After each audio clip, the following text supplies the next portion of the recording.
Play ball. All right, so Terrence Crawford and Canelo are finally on, right? And it is going to be on Netflix. What's crazy about that? Obviously, you saw Turki El-Kheer get into it with a female executive from Netflix.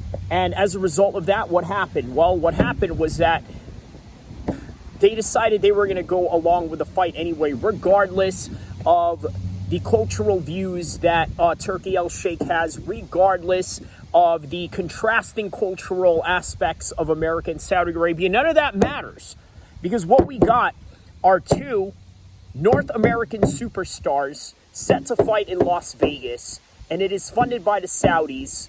And also, let's also mention this, Dana White is also going to be promoting the event, irregardless and contrasting of the fact that people were saying, oh, he's not going to be promoting anymore. Oh, because Turki El-Kheer said that somebody else is going to be promoting this fight. Not the case. It's going to be Dana White, and it's going to be Terrence Crawford taking on Canelo Alvarez in this once-in-a-lifetime event. And Dana White even said it himself. He wants to be part of something that is a once-in-a-lifetime event. Terrence Crawford and Canelo Alvarez are exactly that. You got two guys who are very accomplished. Canelo right now, regardless of the fact that he has a loss over Bivol, which, by the way, can be excused to the fact that he really pushed himself up a limit. Well, now, guess what? Terrence Crawford, by the way, a guy who came from 140 all the way to 147, became undisputed at 140 and undisputed at 147, now goes up even higher at passing 154, passing 160, and then going into 168. By the way, he did win a belt at 154 against Madirov, which, by the way, was controversial in and of itself. But guess what? Canelo Alvarez had a very controversial fight in Skull. I honestly thought that Skull won that fight. I don't know how you can give that to Canelo other than, well, the obvious fact that the fight was at a place where it was going to serve interest if Canelo was going to win. You understand what I'm saying? So with that in mind, what do we have here? We got a once-in-a-lifetime matchup. By the way, a matchup that I don't think is going to be very hard to predict. My opinion and my cold, hard, honest truth right now, this is Terrence Crawford getting it for a 12-round decision. You want to know why I say this? Look, we've seen Canelo Alvarez lose before. We've seen him lose the big ones. Bivol, you could say, is not a big one, but it was big enough to say that, hey, you know what? He's moving up a weight class against, okay, you know what? For the boxing hardcores, let's call it what it is. It was great for the boxing hardcores because he really tested his limits all the way up there.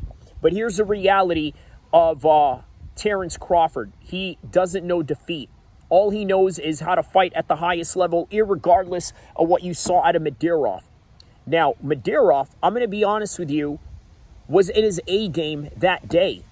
Terrence Crawford, on the other hand, he was trying to adjust to a new weight class. So how is it that he's going to adjust to somebody like Canelo, who's a 168er? Well, here's the thing. Canelo is not really a 168-pound fighter. Not at all. But you know what? Neither is Terrence Crawford. What that means is that both of these guys are going to be going in here extra hydrated. And the fact that, well, let's get to the psychological side of this, right? Terrence Crawford realistically has nothing to lose other than an undefeated record. But you know what? That was the same position that Canelo was in when he fought Bivol. He had nothing to lose, so he knew he goes in there, hey, you know what? This is a tough Russian. And look, he beat Arthur Beterbiev. That got to tell you what type of level that Bivol is at for him to beat Arthur Beterbiev, a guy who has never went to the scorecards, but got beat in the scorecards and took him to the scorecards the first time around, but lost. That tells you the level of Bivol. Terrence Crawford, on the other hand, he doesn't have the notoriety that Canelo has. And let's get to the psychological side of this, okay? Because the last 2 minutes of this is going to be the psychological side of Canelo and Terrence Crawford. Canelo is on his way out. Terrence Crawford has just gotten started in terms of the big money fights, because prior to this, many promoters, including Bob Arum, were complaining that he's unmarketable. Well, is he really unmarketable? But guess what? Now, for whatever reason, Terrence Crawford has put himself in a very marketable spot. Okay, the Errol Spence fight was the first of them. Madurov, okay, it wasn't the biggest fight in the world. Well, now he's jumping into the other biggest fight of his career, if not the biggest fight of all time, right here with Canelo and Terrence Crawford. The stylistic matchup, the high level, the fact that these two guys can go to a scorecard, the fact that they can also have devastating punches leads me to believe that it is Canelo who is checked out. You've seen it in the skull fight. He's checked out.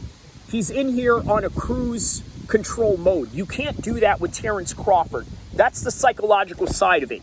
He's in cruise control mode, and Terrence Crawford is in his killer stage mode. Okay, because you got to remember, all the glitz and the glam that has gotten into Canelo eventually is going to wear him out. Whereas with Terrence Crawford, you know what he has going on? This is his second time in the spotlight. Think about it. Second time. First time was Errol Spence. Other fights didn't matter. Second time around, it's with Canelo. Guys, don't forget to like and subscribe. I just broke down to you one of the most epic matchups, both psychological and physical. And not only that, also, well, I didn't go much into the technical side of it, but I will once the fight starts drawing close. But with that in mind, don't forget to like and subscribe, because we have the biggest fight in this whole entire century ahead of us. Play ball.